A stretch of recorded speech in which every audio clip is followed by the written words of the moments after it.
que é o conceito sobre um bom manejo de pragas, então? Ou seja, quando que ele foi eficiente e que pontos que o produtor ou o técnico devem estar levando em consideração para dizer lá no final, não, eu fiz um bom manejo de pragas, olhei para resistência, olhei para produtos, dose, a praga em si, a planta, enfim, né, o sistema talvez, mas quando que a gente pode dizer que nós fomos eficientes no manejo ou qual é o formato, né, de um bom manejo de pragas? Complexa teu questionamento, Felipe, bastante profundo, né, e bastante pontos aí para a gente discutir. Primeiro ponto, Felipe, é assim, ó, e eu acho que só para colaborar, quando nós estamos falando de insetos, nós estamos falando de biologia, né? Então, assim, não vejo a inteligência artificial resolvendo o problema sem nós estarmos no campo, porque o inseto vai se adaptar, o bicho muda o comportamento, né? Você seleciona indivíduos resistentes, aparecem insetos novos, né? Então, esse é o primeiro ponto, né? E aí, para a gente solucionar ou não ser pego de surpresa, a gente precisa estar no campo. Acho que esse é o primeiro ponto, né?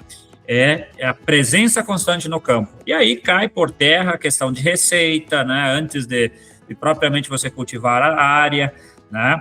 Entender histórico, Felipe, a gente precisa ter um histórico do teu consultado. Eu, como agricultor, né, eu preciso, né, ter o conhecimento, e aí eu acho que vai muito mais profundo, Felipe, do que falar de saber qual inseticida, ter o acompanhamento econômico, né? Quando a gente fala em rentabilidade, muitos dos nossos agricultores não sabem quanto gastou, né? Quanto que vai investir quando investiu, aí tu não sabe por quanto que valeria a pena tu comercializar esse produto, né? Então, veja que é profunda essa questão, né? De um histórico, né? Nós, como consultores, né? O que leva a informação, departamento técnico, cooperativas e revendas, né? De qual for, precisa ter um histórico, auxiliar o produtor nesse quesito, né? Porque, por exemplo, tu pega alguns tipos de pragas de solo, precisa ter o histórico daqueles insetos que tem pouca mobilidade, então a chance de você ter uma ocorrência naquela área, aquele talhão, é gigantesca. Então, assim, não vai ser uma surpresa se você ter um histórico, né? A presença no campo, por quê? Porque, literalmente, cada ano é um ano, né? Nós temos condições que podem favorecer um TRIPS ou desfavorecer ele, uma maior ocorrência de lagartas, né? O que foi délia, né? Recentemente, tive alguns dias de campo, a gente brinca nos treinamentos, né? Na questão, assim, vocês conheceram délia esse ano? Eu quero dizer, não sei o que é isso. Mas pois é, eu perdi planta, não sabia o que era, achei que era fungo. Não que não tenha outras ocorrências, né? Mas uma praga que ocorre na soja desde a década de 70, porém, né, um comportamento, né, bastante específico, né, que esse ano o frio prolongou, né? Nós tivemos, então, períodos de estiagem. Bom, semana passada nós estávamos usando casaco ainda, dependendo, né? Então, assim, frio, umidade, material de composição, planta lá sendo semeada e uma ocorrência de uma praga esporádica. Então, isso tem como prever, Felipe? Não tem. E aí a gente precisa, de novo, cair no conhecimento, né? Porque o que a gente teve muito relato de não saber o que era, né? Ou culpar outras pragas, né? Que poderiam ser, mas não eram as ocorrentes, né? Então, a gente entende que o manejo integrado de pragas, o monitoramento, a amostragem, eu acho que é a chave do sucesso, porque para tu fazer esse balanço em relação lá no final, se eu fui assertivo, né, eu preciso todos esses pontos ligados em relação assim a não perder stand, né, e cada vez mais na soja isso vem à tona, né, a necessidade de você ter uma boa instalação na cultura, porque ali está mais de 60%, 70% do teu custo, né, e depois tu vai fazer o manejo fitossanitário em cima de uma população menor. Muitas vezes a plasticidade da soja é discutível hoje, não é assim, para tu rumo a 100 sacos, só pode dizer que não existe plasticidade, né, porque a planta não vai compensar a falta de uma vizinha ali no nível de excelência, né?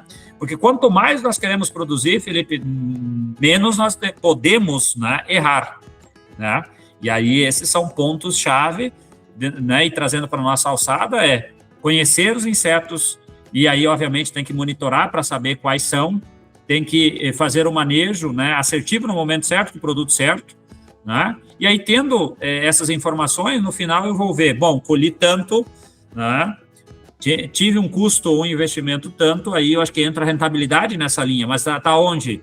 Estando junto ao agricultor e ter as informações, né? Então, assim, bem genérico, né, em um comentário aqui, mas eu acho que esses são pontos importantes para a gente ter na balança no final da safra, bom, fui assertivo ou não, porque a gente cada vez está vendo, né, situações de aplicações atrasadas, de erros de posicionamento de produtos, né, e aí muitas vezes o problema está lá instalado e o cara quer aplicar. Eu disse, sim, precisamos aplicar, mas aí tu está matando por vingança, porque o dano daquele indivíduo já foi feito, né? Então, veja que o ponto, agora, por exemplo, nós estamos com populações de lagartas e milho de novo, mas, né, lagartas pegou na soja também algumas situações, mas assim, depois que ela provocou um grande desfolhamento, né, você tem dificuldade de controlar, porque tu já tem o dano e tem um inseto grande. Aí aquela questão, Felipe, que o cara diz, mas é que eu vou tentear. Acho que um ponto também que eu ficaria muito feliz, e a gente vem batendo nessa tecla, por que no fungicida, Felipe, se aprendeu, e talvez se aprendeu na dor, né, que eu preciso começar bem. Se eu não começar bem, depois tu não dá volta, né, porque aí a ferrugem entrou, a mancha entrou, você não consegue. E por que no inseticida não é assim? No inseticida eu tento trabalhar com uma ferramenta o mais barato possível. Aí, quando não dá certo e aí o troço está pegando fogo, daí tu chama os bombeiros, né, aí tu vai entrar. Só que aí, entre trabalhar com mais barato e trabalhar com mais caro, tu tem um range ali no meio de produtos que são mais eficazes que o mais baratinho. Talvez não são aquela eficiência do mais caro, mas custam às vezes a metade, 1/3 do valor. E bem aplicado, no momento certo, você resolveria o problema. Olha aí, caiu na rentabilidade de novo, né? Então, esses são pontos importantes que muitas vezes... Como que eu vou fazer isso? Estando lá no campo, Felipe. Porque aí está a chave do sucesso no quê? O entendimento do inseto. E muitas vezes a gente bate muito nos treinamentos. É muito mais momento que produto.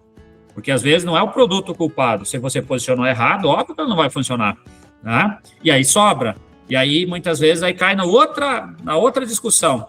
Sobrou lagarta, mas ainda tem um intervalo de 12 dias para mim reentrar, né, com o pulsador por causa do intervalo do fungicida ou por uma questão operacional também, né, dependendo da propriedade, né?